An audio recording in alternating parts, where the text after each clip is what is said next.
Order! Order! You are an incorrigible delinquent at times. Behave yourself, man!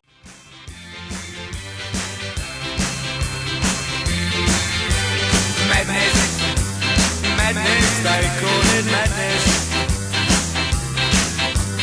Madness, madness, they call it madness. Now, as promised, let's catch up with Liz Truss, the Chief Secretary to the Treasury. Did you have trouble getting through the crowds? I did. It's all a bit chaotic out there. Well done for making it. We've heard from the Chancellor, we've heard the response from John McDonnell. Do we still have austerity, by the way? Well, we've spent 8 years fixing the economy, bringing the public finances back into a good shape.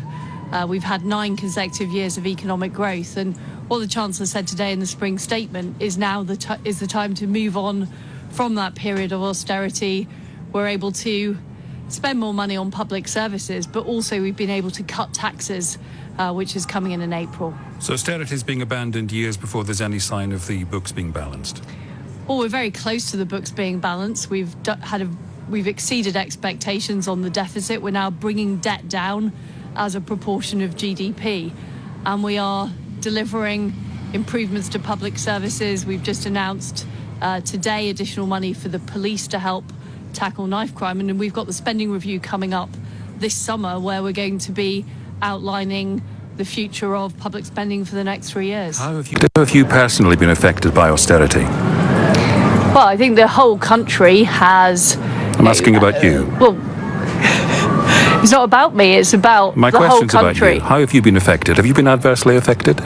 Well, what I would say is that we have had a period I don't know why it's funny. where... A lot of people have had a terrible time with austerity. Eddie, I'm not laughing. I'm just questioning your question because... Well, you leave the questions up to me. What's the answer to mine? My answer is that all of us have been affected by the difficult decisions that had to be made. But what we have done is we've limited those difficult decisions. We've made sure we target money on the lowest incomes. It would be okay, wouldn't it, to say you haven't been affected? Well, I don't think it's a good question. I don't know what it means. Well, I won't comment on your answer. Let me ask you a different question. This money you've talked about for the police today, £100 million, it's only for 1 year, isn't it? And it falls far short of what the police themselves have asked for. What we're doing is we're targeting in the specific areas where... What do you think the police would do? High knife crime. They say it's not enough.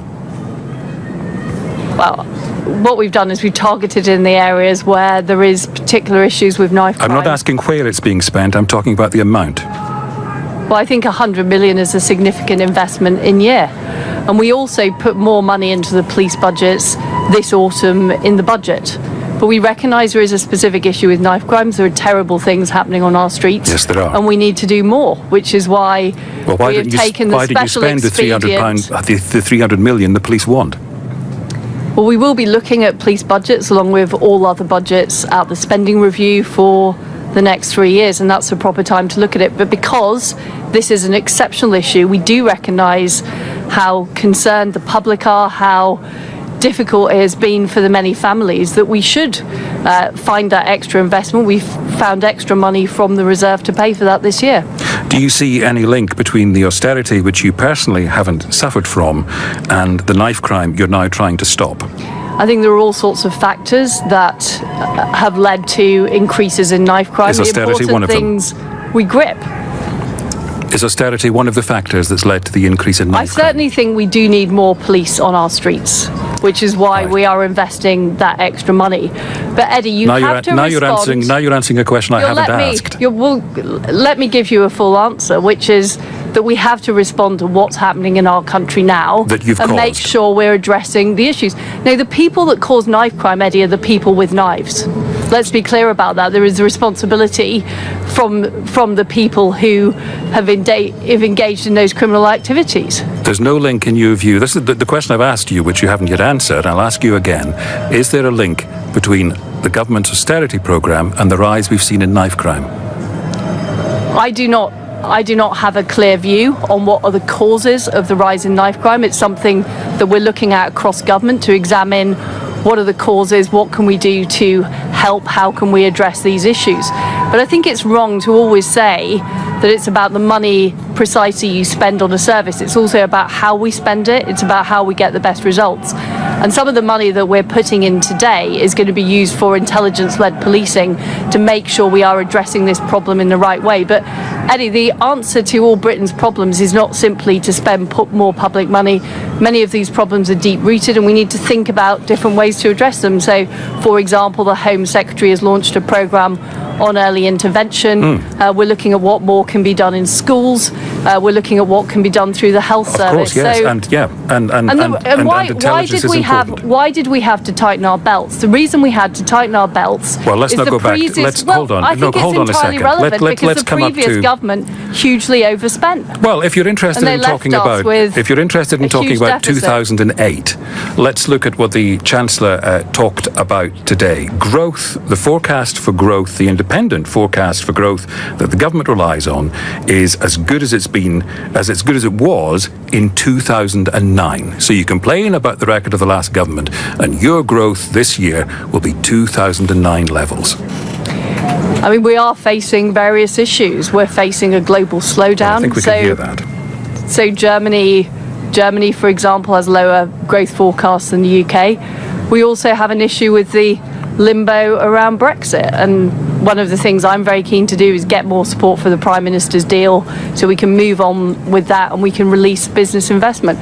But I completely recognise, Eddie, we need to get growth up in this country, and it's one of the things we're focusing on in the spending review. How can we make sure that the money we're investing in projects like infrastructure is actually going to generate economic growth? Why is growth so bad?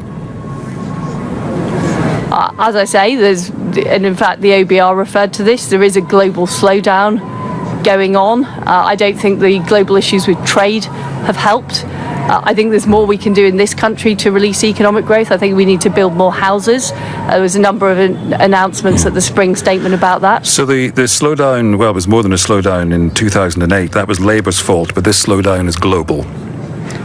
I didn't say the slowdown was Labour's fault. I said the excess spending of public money, which led to such a high deficit, was Labour's fault.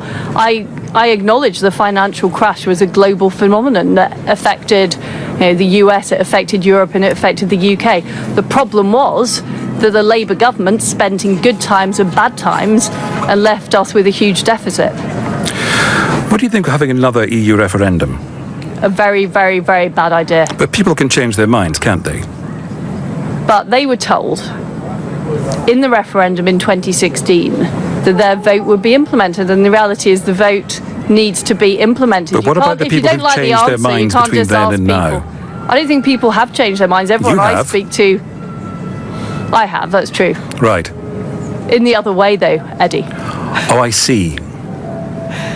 But certainly the people I speak to, many of whom voted Remain, say, please, Liz, just get on with this.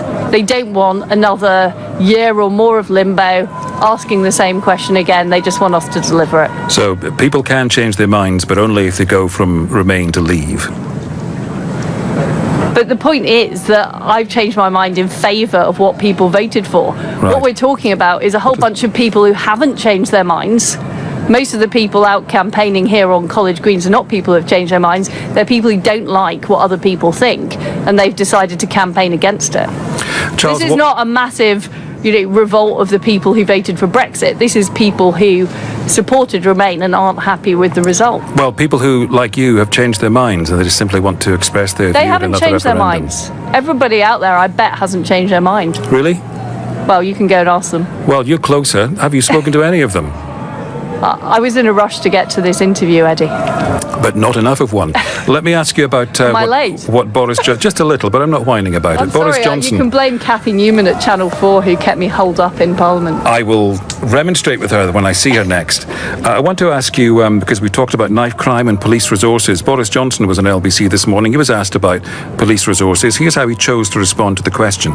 An awful lot of money, an awful lot of police time now goes into these historic offences and all this malarkey, and 60 million pounds I saw was being spaffed up the wall on some investigation into historic child abuse. Any thoughts? I do think it's very important that we investigate historic child abuse, and it's interesting that the level of reporting of child abuse has gone up and more children are coming forward because they're hearing about these cases. I think it's vitally important.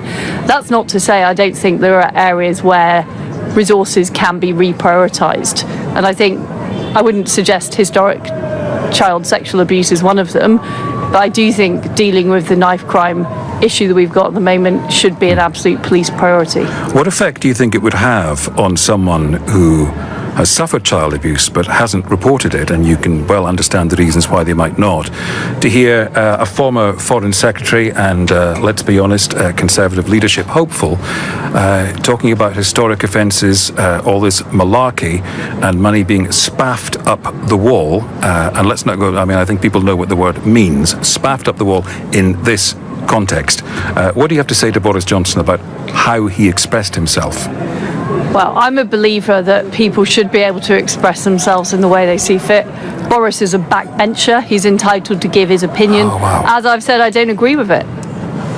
But I'm not going around saying that people shouldn't say things, because I think one of the problems we've got in Britain is that a lot of things politicians say or the public say, we end up with a huge culture of talking about what they said rather than talking about the real issues. And the real issue for me is those children or grown-ups who have suffered that appalling abuse and making sure we deal with it, not talking about Boris Johnson.